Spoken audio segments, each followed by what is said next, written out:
It's like a general rule of thumb that whatever a drug gives you in the short term is usually the exact thing that it takes away.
Issue as well is that, and it's something that I used to do too, is that you would think that smoking weed creates more creativity, inspires more motivation sometimes, and it can in bursts. It can in bursts, but I think it also can drain that, because now I feel like I struggle way more to get creative or to get motivated, or it becomes just like an excuse. It's just like, it's like, again, alcoholics, like, oh, I'm a better driver when I'm drunk, or, you know, I play better because I'm drunk. And it's the same thing with people with weed. It's like, oh yeah, I'm better when I'm high, or I do this better when I'm high.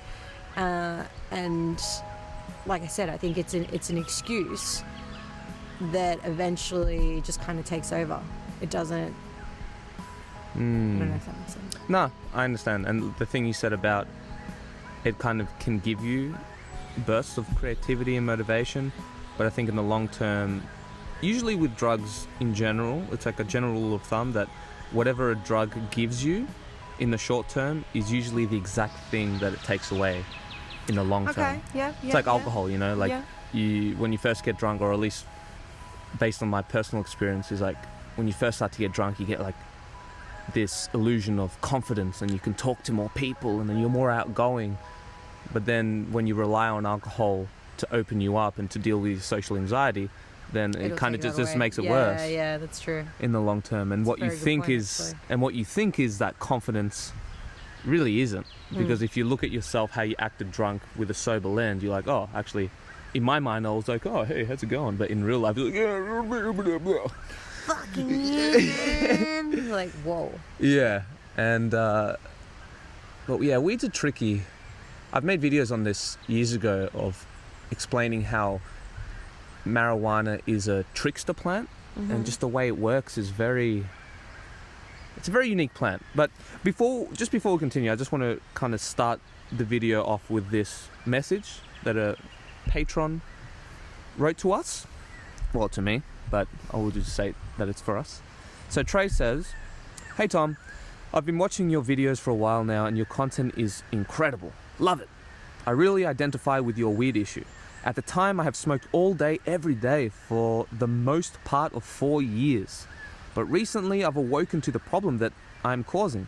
I'm trying to get through the process of weaning off completely. Is there any advice you can give me for my upcoming challenge? Honestly, I'm afraid. Not too sure why though." It could be, the fear could be because it's been a habit for 4 years. You know, it's kind of like a crutch. So the fear could be like, fuck, who am I without this? It becomes an identification, like you're a stoner, all your friends smoke weed. What kind of person am I? Like, what is it going to bring up? Because who knows, you know? Sometimes a lot of people get lost in the weed fog just because they want to escape from reality. They want to escape their issues, work, stress, get home, you're like, fuck, I'm done. You smoke a joint, and you're like, You blow all your worries you away don't for the day. process everything. Yeah. You don't deal with everything properly. You just lift it up into the weed cloud. Yeah. Instead The of weed will iCloud. take care of it for Yeah, me. yeah. So that could be part of the fear. You can start off with any advice. Whatever you think. Well, I maybe start off with a story and maybe share our history with weed. Okay. Because I've made a few videos on this. I don't want to like go focus too much on that, but like I completely, first of all, I understand your pain. I know where you're coming from, especially with the issues of quitting weed, and especially wanting to quit weed, because that's the number one thing. If you don't want to quit weed, you're never going to quit weed. No way. Yeah. There's no chance in hell.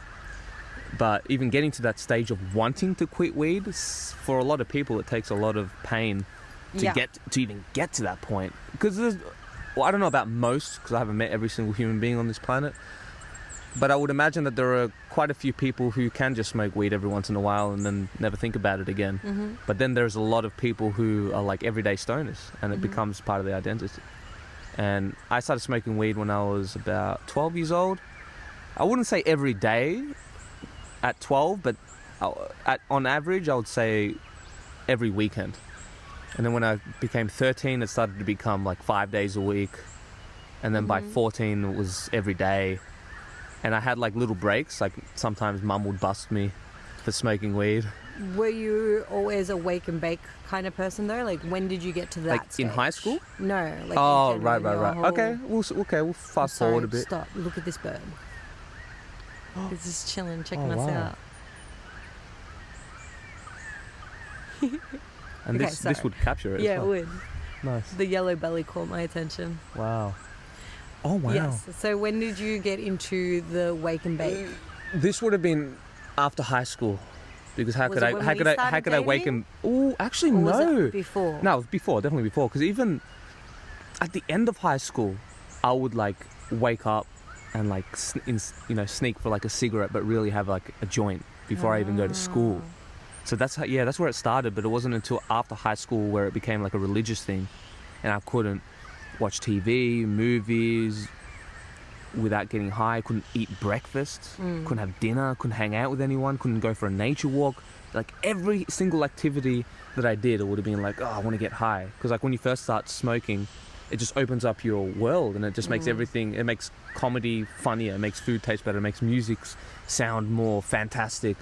So then when you first, especially when you have an addict mindset, which by nature I do, it's like you start imagining like, oh, imagine watching this high.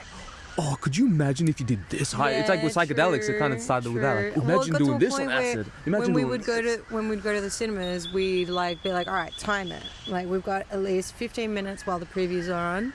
Let's go outside. We'll smoke a J, and then we'll find some point in the middle of the movie to come out and have another J.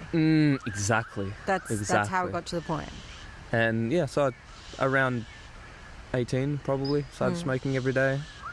And I went through a period where I went about a year maybe without it. That was when I started. Yeah, so when we started dating, I was in the middle of that break, because a tip what I would start with, like I said, like we were talking about earlier, is that if you want to quit weed, you got to want to quit weed. Like it's pretty self-explanatory, but I think it's worth being said, because if you don't want it, then yeah, no way.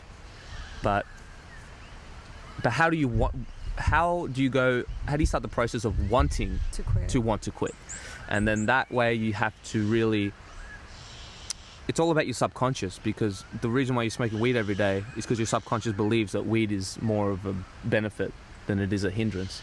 So then you got to start putting it into your awareness of why it's not good for you. Yeah. And that's a process that most stoners don't want to do, because then you have to start programming yourself that it's not good for you. And then that kind of, and if your whole friends they're all stoners and you're like really deep in weed culture, oh man. That makes a lot of sense, because I was literally going to say as well that I feel like after a while the high gives you that sign as well that dude, you should probably stop. Like, this is getting too much, because you start to get the anxiety, the panic of, fuck, why am I high right now? Like, I don't need to be, but I still do it. And like, I'll feel bad about it later. You feel bad about it for like 5 minutes, not even, and then you move on because your brain's just like, you're high already, don't worry about it. Yeah, might as well enjoy this. Yeah. And then you'd be like, oh, well, since I've already smoked today, I might as well smoke until the end of the day. Yeah. Oh, it's Saturday, might as well complete this weekend cycle. And, Start fresh on Monday. Yeah, exactly. You just come up with those little excuses. And those are really strong indicators that you are addicted.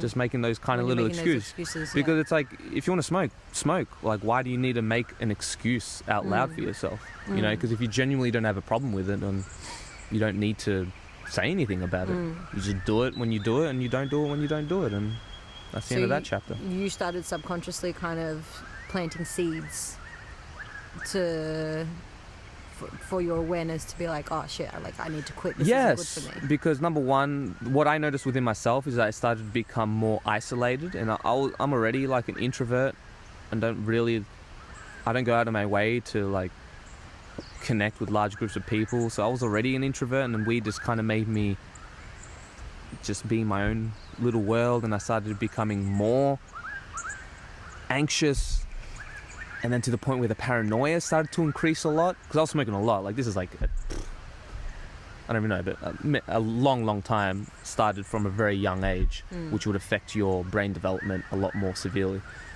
But I remember going to the point where I couldn't even like look at the 7-Eleven clerk in the eye without being like so overly anxious, or like he knows, oh my god, he's gonna look at my eyes and be like, this guy's high.